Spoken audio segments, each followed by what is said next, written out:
SIR संदर्भामध्ये गेली अनेक महिने आपण या विषयावर जे काय अपात्र मतदारांची नोंदणी ही जी काय SIR मध्ये होत आहे याच्या विरोधात आवाज उठवण्याचं काम सातत्याने केलेलं होतं.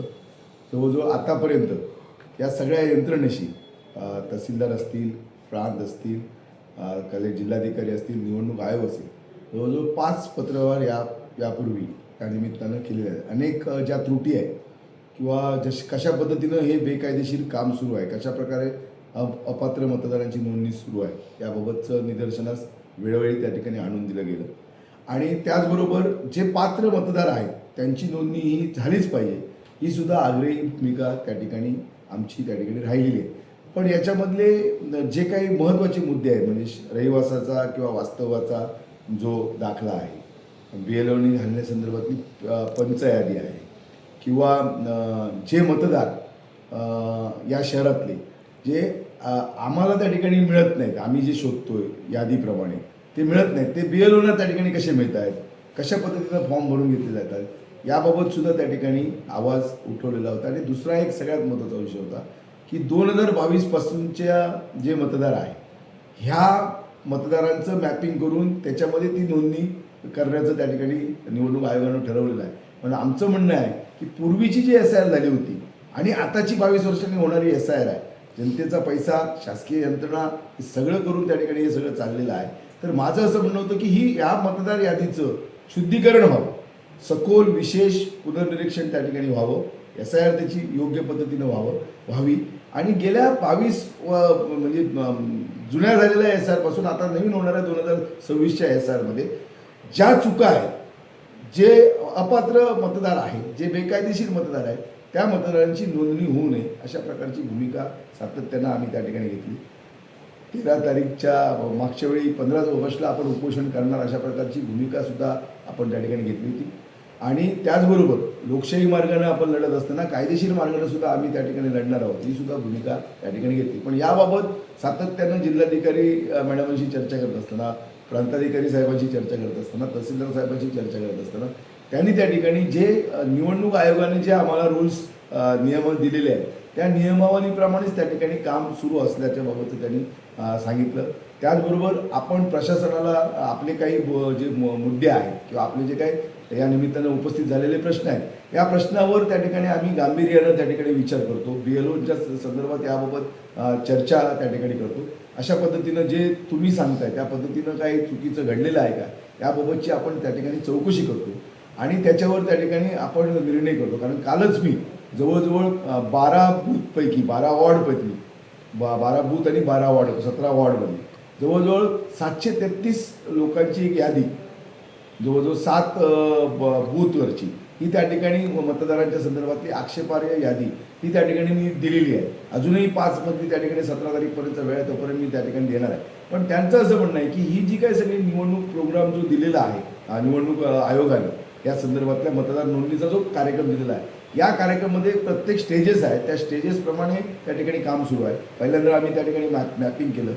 आता 17 तारीखपर्यंत आपण BLOच्या माध्यमातून हे आपण मतदार अर्ज त्या ठिकाणी भरून घेतोय.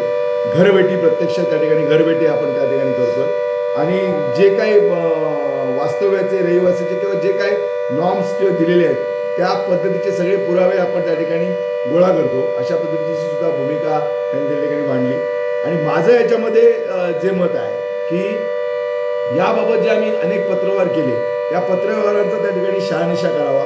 BLOशी आणि या सगळ्या निवडणूक आयोगाच्या बरोबर त्या ठिकाणी चर्चा करावी आणि चर्चा करून त्या ठिकाणी आम्हाला योग्य निर्णय त्या ठिकाणी द्यावा. ज्या निवडणूक मतदार नोंदणीच्या कार्यक्रमामध्ये मुख्य निवडणूक आयोगाने जो कार्यक्रम दिलेला आहे त्या कार्यक्रमामध्ये त्यांनी असं सांगितलेलं आहे की 17 तारीखपर्यंत आम्ही BLOचे फॉर्म त्या ठिकाणी भरून घेणार आहोत. त्याच्यानंतर जवळजवळ 1.5 ते 2 महिन्याचा जो कालावधी आहे त्याच्यामध्ये आपण आक्षेप आणि हरकती त्या ठिकाणी घ्याव्यात आणि जर त्या ठिकाणी जी यादी आम्ही जाहीर करू त्या यादीमध्ये जर त्या ठिकाणी तुम्हाला जे तुमचं जे मत आहे तशा प्रकारचे जर मतदार नसतील तर तुम्ही त्याच्यामध्ये आक्षेप घेऊ शकता, हरकती घेऊ शकता. जे पात्र मतदार आहेत त्यांना तुम्ही पात्र जे आहेत त्यांना पात्र ठरवू शकता आणि जे अपात्र आहेत त्याच्याबाबत तुम्ही इंडिव्हिज्युअल व्यक्तिगतरित्या त्या ठिकाणी हरकत घेऊ शकता, अशा पद्धतीची त्या ठिकाणी आमच्याशी चर्चा झाली. त्यांनी सातत्यानं म्हणजे तहसीलदार साहेब असतील, प्रांत साहेब असतील, यांनी जवळजवळ अनेक वेळा बैठका 13 तारीखपासून जवळजवळ 2 ते 3 बैठका झाल्या. आजही सकाळी झेंडावंदनाच्या त्या निमित्तानं प्रांतांसाहेबांबरोबर, तहसीलदार साहेबांबरोबर याबाबतची बैठक झाली. आमदार प्रमोद जठारसुद्धा त्या निमित्तानं त्या ठिकाणी उपस्थित होते आणि त्यांनी सगळ्यांनी मला सांगितलं की तुमचे जे मुद्दे आहेत ते त्या ठिकाणी जे काय आहेत त्या मुद्द्यांवर आपण नियमांप्रमाणे त्या ठिकाणी चर्चा करतो, योग्य निर्णय घेतो आणि जर तुम्हाला हे मान्य नसेल तर तुम्ही लोकशाही मार्गाने त्या ठिकाणी आपलं आंदोलन उपोषण त्या ठिकाणी करू शकता. कायदेशीर मार्गाने सुद्धा आपण त्याबाबत हायकोर्टामध्ये त्या ठिकाणी दाद मागू शकता. आणि यावेळी मात्र हे काम करत असताना पूर्ण जो मतदार आयोग, निवडणूक आयोगाचा मतदार नोंदणीचा जो कार्यक्रम आहे हा पूर्ण त्या ठिकाणी होऊ दे आणि मग जर त्या ठिकाणी तुमच्या त्रुटी असतील किंवा तुमचे आक्षेप असतील तर त्याच्यामध्ये तुम्ही निर्णय त्या ठिकाणी करा. आणि म्हणून यावेळी प्रशासनाला तुम्ही सहकार्य करा अशा प्रकारचं एक विनंती अशा प्रकारचं आवाहन हे माननीय प्रांताधिकाऱ्यांनी केलं, माननीय तहसीलदारांनी केलं, माननीय जिल्हाधिकारी मॅडमांनी त्या ठिकाणी केलं. आणि म्हणून आजचं जे उपोषण आहे 15 ऑगस्टला जे मी उपोषण झेंडावंदन संपल्यानंतर करणार आहोत त्या उपोषणाला मी तात्पुरती स्थगिती त्या ठिकाणी दिलेली आहे. मी याबाबत पूर्ण जे निवडणूक आयोगाचा जो मतदार नोंदणीचा जो कार्यक्रम आहे त्या कार्यक्रमावर त्या ठिकाणी लक्ष ठेवून आहे. जर त्या ठिकाणी मी जे अपात्र मतदारांची यादी त्यांच्याकडे दिलेली आहे तर जी माझी व्यक्तिगत त्या ठिकाणी तक्रार अपात्र मतदारां नोंदणीच्या बाबतीत राहणार, कारण मतदार यादीचं शुद्धीकरण व्हावं, कारण 22 वर्षानंतर ही मतदार यादीचं SIR होते आणि म्हणून ही त्या ठिकाणी लढाई आहे. माझ्या शहरातला रहिवासी हाच माझ्या शहरामधला मतदार व्हावा ही त्या ठिकाणी भूमिका आहे. आणि त्याचबरोबर पात्र जो मतदार आहे त्याच्याबद्दल कुठलाही आमचा त्या ठिकाणी आक्षेप नाही. जे अपात्र आणि बेकायदेशीर मतदारांची नोंदणी होती ती नोंदणी होऊ नये याच्याकरताचं हे त्या ठिकाणी आंदोलन होतं, हा सगळा पत्रव्यवहार होता. आजही ती भूमिका आमची ठाम आहे. पण या सगळ्या निवडणूक आयोगाच्या मतदार नोंदणीच्या कार्यक्रमाकडे त्या ठिकाणी आम्ही लक्ष ठेवून आहोत. जर त्या ठिकाणी जर सुधारणा झाली नाही, जर त्या ठिकाणी अपात्र मतदारांची नोंदणी जर कायम राहील तर लोकशाही मार्गानं जे आंदोलन असेल, उपोषणाचा मार्ग त्या ठिकाणी आम्ही स्वीकारूच, पण त्याचबरोबर कायदेशीर सुद्धा लढाई त्या ठिकाणी करणार आहोत. तात्पुरतं हे जे उपोषण होतं 15 ऑगस्टचं हे माननीय जिल्हाधिकारी, माननीय प्रांताधिकारी, माननीय तहसीलदार यांच्या विनंतीवर त्या ठिकाणी थांबवलेलं आहे. प्रशासनाला सहकार्य आणि निवडणूक आयोगाला त्यानिमित्तानं योग्य कामासाठी सहकार्य त्या ठिकाणी करण्याची भूमिका माझी आहे.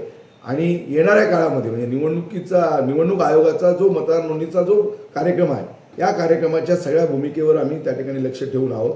आणि ज्या वेळी त्या ठिकाणी चुकीचं किंवा अयोग्य किंवा बेकायदेशीर काम या मतदार नोंदणीमध्ये होईल त्यावेळी त्या ठिकाणी लेखी स्वरूपात, कायदेशीर स्वरूपात आणि लोकशाही मार्गाने त्या ठिकाणी आम्ही आवाज उठवू.